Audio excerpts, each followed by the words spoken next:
अस्सलाम वालेकुम dear students. मैं जा मोहम्मद आसिफ़ अली काश वेलकम करता हूँ आपका अपने YouTube channel the Asif academy में। और अगर आप मेरे चैनल पे न्यू हैं तो बराए मेहरबानी मेरे चैनल को सब्सक्राइब करें, कमेंट करें, लाइक करें, शेयर करें और अपने कमज़ोर दोस्तों के साथ ज़रूर शेयर करें जिनकी बायो में, मैथ में, फ़िज़िक्स में, कंप्यूटर में, इंग्लिश ग्रामर में बेस वीक है। तो प्लीज़ उनके साथ ज़रूर शेयर करें, उनका बहुत बहुत ज़्यादा फ़ायदा होगा और ख़ास तौर पर उन बच्चों के साथ जो कि एकेडमी अफोर्ड नहीं कर सकते। तो हम कर रहे थे जी मैथिकल मेथड, जिसका चैप्टर नंबर 1 है, उसका नाम है ट्रिग्नोमेट्री और उसका जो सेक्शन 1.1 से लेकर 1.5 तक मैंने आपको करवा दिया था। आज जो हम करने लगे हैं वो हमारा सेक्शन 1.6 से लेकर इंशाल्लाह 1.10 तक हम इसको कवर करेंगे। और क्योंकि मैं बोर्ड पे नहीं पढ़ा रहा तो जो जो मेन चीज़ें और जो जो मेन कंसेप्ट हैं वो सारे मैंने यहाँ पे राइट कर लिए हैं। फिर भी जो कुछ एक दो एग्जांपल और जो चीज़ें इसमें से रह जाएंगी तो वो इंशाल्लाह नेक्स्ट लेक्चर में बोर्ड पे मैं आपको सारी कवर करवा दूँगा। अच्छा जी, तो हमारी जो पहली चीज़ है वो है द आर्गेंड्स डायग्राम। कि आर्गेंड्स डायग्राम होती क्या है? तो वो कहता है कि the diagram that representing a complex number in a quad or vector manner is called Argand diagram. कि एक ऐसी डायग्राम जो किसी कम्प्लेक्स नंबर को क्या करे, वेक्टर की शक्ल में या फिर क्वाड की शक्ल में रिप्रेजेंट करे, तो हमारे पास आर्गेन डायग्राम कहलाती है। और पेपर में आपके पास ये सवाल भी आ सकता है कि आर्गेन डायग्राम का फ़ायदा क्या है, ठीक है, कि व्हाट इज़ द एडवांटेज। तो आप यहाँ पे ये कह सकते हो कि दिस हेल्प अस, ये हमारी मदद करती है to understand relationship between Z1 plus Z2। मतलब इसकी मदद से दो कम्प्लेक्स नंबर प्लस कैसे हो रहे हैं, माइनस कैसे हो रहे हैं, तकसीम कैसे हो रहे हैं, मल्टीप्लाई कैसे हो रहे हैं, तो वो हम आर्गेन डायग्राम की मदद से क्या कर सकते हैं, चेक कर सकते हैं। तो ये हमारे पास देखें, मतलब क्वाड की शक्ल में आपने बताना है कि ये हमारे पास एक वेक्टर समझ लें या कोई लाइन समझ लें, पी एक्स वाई किसी पॉइंट पर है, जिसके अब क्योंकि ये जो लाइन है ये वाई के पैरेलल है तो ये वाई की लाइन होगी, और ये जो लाइन है ये एक्स है, और ये जो होगा ये पी एक्स वाई, और जिसको आप जेड भी कह सकते हो। तो क्योंकि यहाँ पे देखें ये एंगल 90 का बन रहा है तो इस पर हम पैथागोरस थ्योरम लगा सकते हैं। तो जब पैथागोरस थ्योरम लगाएंगे तो ये हाइपोटेन्यूस है OP। तो पैथागोरस थ्योरम क्या होता है, और ये भी बात याद रखिएगा कि पैथागोरस थ्योरम सिर्फ राइट ट्रायंगल पर लगता है, जिसमें से एक एंगल कितने का हो, 90 का हो। तो ये हमारे पास OP है। हाइपोटेन्यूस का स्क्वायर बराबर होता है बेस का स्क्वायर और परपेंडिकुलर का स्क्वायर। तो x का स्क्वायर y का स्क्वायर आ जाएगा, और अगर आपको अकेला z का स्क्वायर चाहिए तो आप मतलब ये देखें ना, अक्सर बच्चों को इस चीज़ का भी पता नहीं होता कि हम क्या करते हैं, यहाँ पे दोनों तरफ ले लेते हैं जज़र, इधर भी जज़र लेते हैं और इधर भी हम क्या ले लेते हैं, जज़र। तो जब ये इससे कट जाती है तो अकेला z बच जाता है, और क्योंकि जब यहाँ पे जज़र ले रहे हैं तो यहाँ पे साथ क्या आएगा, प्लस माइनस। इस प्लस माइनस को ख़त्म करने के लिए हम क्या लेते हैं, z का मॉड लेते हैं, क्योंकि जब दोनों तरफ मॉड ले लेंगे तो मॉडुलस का क्या मतलब होता है कि वो हमेशा पॉजिटिव वैल्यू देता है। तो इसलिए यहाँ पे z आएगा, लेकिन यहाँ पे क्योंकि प्लस माइनस आएगा, उस प्लस माइनस को ख़त्म करने के लिए हम यहाँ पे क्या लगा देते हैं, मॉड लगा देते हैं, क्योंकि मॉड जो होता है वो ऑलवेज भी पॉजिटिव। अच्छा जी, नेक्स्ट है कि हम ट्रिग्नोमेट्रिक और polar form of a complex number. तो ट्रिग्नोमेट्रिक को आपको पता है जिसमें साइन, कॉस और टेन आ जाते हैं सारे, और पोलर फॉर्म का मतलब भी जहाँ पे भी लफ्ज़ पोलर है तो आपने समझ जाना है कि वो साइन, कॉस, टेन और आर की बात हो रही है। तो हम फिर लेट कर लेते हैं कि हमारे पास एक z एक कम्प्लेक्स नंबर है x प्लस आयोटा वाई, और मतलब ये उसमें x होगा और ये उसमें y होगा। और चाहे मैंने अभी आपको बोला कि यहाँ पे एक्स वाई लिख दें या चाहे पी ऑफ जेड लिख दें, बात सेम ही है, क्योंकि वो फिर पी वैसे रहेगा और जेड की जगह पे हम क्या लिख सकते हैं, एक्स वाई, और पेयर की शक्ल में यहाँ पे एक्स वाई आ जाएगा, तो बात इन दोनों की सेम ही है। तो आपके पास जो OP था वो x square plus y square के अंडर रूट के बराबर था, और ये जो चीज़ है पोलर फॉर्म में ये आर के बराबर होती है, रेडियस के बराबर होती है। तो आपने इसको याद रखना है। और जब आपको डायरेक्शन चाहिए तो उसके लिए फार्मूला होता है tan theta is equal to y over x. आपको सिर्फ थीटा चाहिए, एंगल चाहिए आपको, तो टेन उधर जाके क्या हो जाएगा, इन्वर्स, और वाई ओवर एक्स आ जाएगा। और ये दो चीज़ें आपको याद होनी चाहिए, ये वाली दो पोलर फॉर्म में, कि पोलर फॉर्म में हमेशा जो x होता है वो r cos थीटा के बराबर होता है, और आपके पास जो y होता है वो r sin थीटा के बराबर होता है। ये दोनों रकमें आपको याद होनी चाहिए। तो इस x की जगह पे मैं ये वाली वैल्यू लिख सकता हूँ, और इस y की जगह पे मैं ये वाली वैल्यू लिख सकता हूँ। तो मैं दोनों वैल्यू यहाँ पे सब्स्टिट्यूट कर दूंगा। x की जगह पे आ जाएगा r cos थीटा, y की जगह पे आ जाएगा r sin थीटा, r इधर भी है इधर भी, उसको मैं कॉमन ले सकता हूँ, बाकी रह जाएगा cos theta plus iota sin theta. तो ये थी ट्रिग्नोमेट्रिक फॉर्म किसकी, कम्प्लेक्स नंबर की। ठीक है जी, नेक्स्ट आपके पास एग्जांपल नंबर 1 है। एग्जांपल नंबर 1 में कहता है कि रिप्रेजेंट करें आर्गेंड्स डायग्राम। मतलब आपके पास कम्प्लेक्स नंबर एक गिवन है, क्योंकि ये उसका रियल पार्ट है और ये उसका इमेजिनरी पार्ट है, ठीक है जी। तो आपने उसको क्या करना है, आर्गेंस डायग्राम आपने उसके रिप्रेजेंट करवानी है। तो पहली पेयर में हमेशा जो पहली रकम होती है वो एक्स की होती है, तो ये वाली एक्स की लाइन है, उसके ऊपर 3 आ जाएगा।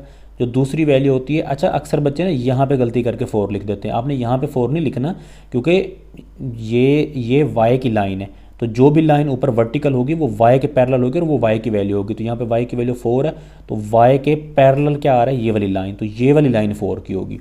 और ये 5 कैसे आया, तो हमारे पास फार्मूला क्या था कि हाइपोटेन्यूस का स्क्वायर, मतलब हाइपोटेन्यूस एच है ना, उसको हम एच से डिनोट करवा देते हैं। एच का स्क्वायर, बेस हमारी क्या है 3 का स्क्वायर और प्लस 4 का क्या आ जाएगा, स्क्वायर आ जाएगा। तो 3 का स्क्वायर क्या बनेगा जी, 3 का स्क्वायर 9 प्लस 4 का स्क्वायर होगा 16 और 9 प्लस 16 कितना हो जाएगा, 25 हो जाएगा, ठीक है जी। तो और यहाँ पे क्या चलता आ रहा है, एच का स्क्वायर। तो अब हम यहाँ पे भी जज़र ले लेंगे और यहाँ पे भी, तो अकेला एच हमारा बराबर आ जाएगा 5 के, ठीक है जी। तो ये 5 यहाँ पे लिखा हुआ है, मतलब यहाँ पे उसने पाइथागोरस थ्योरम लगाया। सिमिलरली यहाँ पे भी, अब क्योंकि ज़रा गौर करें, जो आपके पास डायाग्राम होती है ना, ये क्वाड की जो शक्ल होती है वो यहाँ पे होता है एक्स, यहाँ पे होता है माइनस एक्स, यहाँ पे होता है वाई और यहाँ पे होता है माइनस वाई। अगर पहली वैल्यू माइनस की होगी तो आपने समझ जाना है कि आपने इस क्वाड में आना है, दूसरी वैल्यू नेगेटिव होगी तो आपने इसमें आना है। दोनों इसमें दोनों होते हैं पॉजिटिव, इसमें पहला नेगेटिव और इसमें जो दूसरा होगा वो पॉजिटिव होगा, और इसमें पहला भी नेगेटिव और दूसरा भी नेगेटिव। इसमें पहला जो होगा वो पॉजिटिव होगा और जो दूसरा होगा वो नेगेटिव होगा। तो अब यहाँ पे देखें ज़रा, x नेगेटिव है y पॉजिटिव है, तो यहाँ पे देखें x इधर नेगेटिव है और y यहाँ पे पॉजिटिव है, तो हम यहाँ पहले दूसरे क्वाड में आ जाएंगे। तो y के पैरेलल y की लाइन होती है, तो ये देखें ये y के पैरेलल ये वाली लाइन है, तो वो 4 होगी और नीचे मैंने इसका 3 आ जाएगा। और सेम उसी तरीके से 4 का स्क्वायर 16 और 3 का स्क्वायर 9, 16 और 9 कितना हो जाएगा 25, और 25 के जब जज़र लेंगे तो क्या आ जाएगा 5 आ जाएगा, जैसा कि यहाँ पे मैंने ये पाइथागोरस थ्योरम लगाया था। अच्छा जी, नेक्स्ट है एग्जांपल नंबर 2। वो कहता है express in a polar form, मतलब इसको पोलर फॉर्म, अभी जो हमने आर फाइंड किया था और वो टेन थीटा फार्मूला लगाया था, वो वाला फार्मूला यूज़ करके हमने क्या करना है, इसको पोलर फॉर्म में बताना है। तो ये हमारे पास कम्प्लेक्स नंबर है z 1 माइनस आयोटा थीटा, ये उसमें रियल पार्ट है और ये उसका इमेजिनरी पार्ट है। तो आर फाइंड करने के लिए हम एक्स का भी स्केयर कर देंगे, 1 का भी स्केयर हो जाएगा और माइनस √3 का भी क्या हो जाएगा स्केयर। आयोटा यहाँ पे नहीं लिखना, आयोटा के साथ वाली रकम लिखनी है। तो 1 का स्केयर 1 होता है, ये स्केयर जजर से कट जाएगा तो 3 आ जाएगा। 3 और 1 4 और 4 की जजर क्या होती है 2। उसी तरीके से आपको क्या चाहिए, टेन थीटा, तो y ओवर एक्स आ जाएगा। y की वैल्यू क्या है -√3 और x की वैल्यू 1 है। लिखना चाहें तो लिख दें, ना लिखना चाहें तो आपकी मर्ज़ी है, मैंने आपको समझाने के लिए लिख दिया। और जब आप इसका कैलकुलेटर पे वैल्यू निकालेंगे तो वो आ जाएगी -π/3। अब यही अब ज़रा ये बात हमेशा याद रखें, जब आप एंटी क्लॉकवाइज लेंगे ना थीटा, एंटी क्लॉकवाइज, तो वो पॉजिटिव आएगा, और जब क्लॉक घड़ी की शक्ल में आप एंगल लेंगे तो वो आएगा नेगेटिव। ठीक है, तो ये क्योंकि नेगेटिव आ रहा है तो हमें नीचे की तरफ, घड़ी की तरफ जाना है, जैसे घड़ी घूमती है तो वो फिर नीचे की तरफ π/3 बन जाएगा, और ये उसका पॉइंट है 1 और -√3। और हम अब इसका फार्मूला क्या था, अभी मैंने आपको इसका फार्मूला लिख के बताया कि r cos theta plus iota sine theta. तो r की वैल्यू 2 है, ये देखें, ये मैंने r फाइंड किया है, वो इधर r की जगह पे आ जाएगा। कॉस थीटा दोनों का सेम है, इधर भी वो आ जाएगा उधर भी। अभी आप सोच रहे हो कि माइनस किधर गया, तो आपको फर्स्ट ईयर वाली ट्रिग्नोमेट्री याद होगी कि जो कॉज और सीकेंट होता है वो माइनस को खा जाते हैं, ख़त्म कर देते हैं। तो जो कॉज का माइनस था वो ख़त्म हो जाएगा, बाकी साइन क्या है वो इधर पहले आ जाएगा, आयोटा साइन π/3। अच्छा जी, फिर आगे एग्जांपल नंबर 3 है। वो कहता है z की वैल्यू जो है ना वो हमें फाइंड करके देंगे, z की वैल्यू। तो z यहाँ पे आपके पास 2 के बराबर है और r गेंड जो है वो π/4 के बराबर है। तो हमने z फाइंड करना है, z का मॉडुलस भी गिवन है, यानी z के मॉड का मतलब है r, तो r भी आपके पास गिवन है और r गेंड भी आपके पास, यानी कि एंगल भी गिवन है। ठीक है, तो क्योंकि अर्गेंड डायग्राम में हम एंगल ही तो देखते थे, तो हम लेट कर लेते हैं कि भाई मेरे पास एक कम्प्लेक्स नंबर है जो कि x प्लस आयोटा y है, तो r z का मॉड r के बराबर है, मतलब इसका मतलब क्या है कि r हमारा किसके बराबर हो जाएगा 2 के, और आर्गेंट्स का मतलब है कि थीटा हमारा बराबर हो जाएगा π/4 के। ये दो चीज़ें हमें गिवन है। अब x मैंने अब बोला था कि आपको याद होना चाहिए पोलर फॉर्म में x जो होता है वो r cos थीटा के बराबर होता है। तो r 2 है और थीटा π/4 है, तो 2 वैसे का वैसे cos π/4 आप कैलकुलेटर पे लिखोगे तो उसका आ जाएगा 1/2। और उसका अब आप सोच रहे होंगे कि ये √2 कैसे आया, कुछ बच्चे कुछ वीक होते हैं, तो जो ये 2 है ना, ये वाला 2 अकेला, हम इस 2 को लिख सकते हैं √2 और √2, क्योंकि जब ये ज़रब खाएगा तो ये बन जाएगा √2 का स्केयर, और वो स्केयर इससे कट जाएगा तो बाकी बच जाएगा 2, अकेला 2 आ जाएगा। ठीक है जी, तो मतलब अकेले 2 की जगह पे हम 2 दफ़ा जज़र में लिख सकते हैं, तो एक जो होगा वो इससे कट जाएगा, बाकी 1/2 बच जाएगा, जो कि आंसर के तौर पे मैंने लिख दिया है। सेम उसी तरीके से y = r sin थीटा, ये आपको याद होना चाहिए, r 2 आ जाएगा, साइन वैसे थीटा आपको गिवन है ये वाला π/4, और साइन π/4 भी 1/2 होता है। इस √2 को भी हम ऐसे 2 दफ़ा जज़र में लिख सकते हैं, एक नीचे वाले से कट जाएगा, एक बच जाएगा, और वो ये आ गया। अब दोनों की वैल्यू यहाँ पे पुट कर दें, x की वैल्यू ये आ गई और y की वैल्यू ये आ गई। √2 हम कॉमन ले सकते हैं, इसकी जगह पे 1 आ जाएगा, इसकी जगह पे कुछ नहीं तो आयोटा आ जाएगा।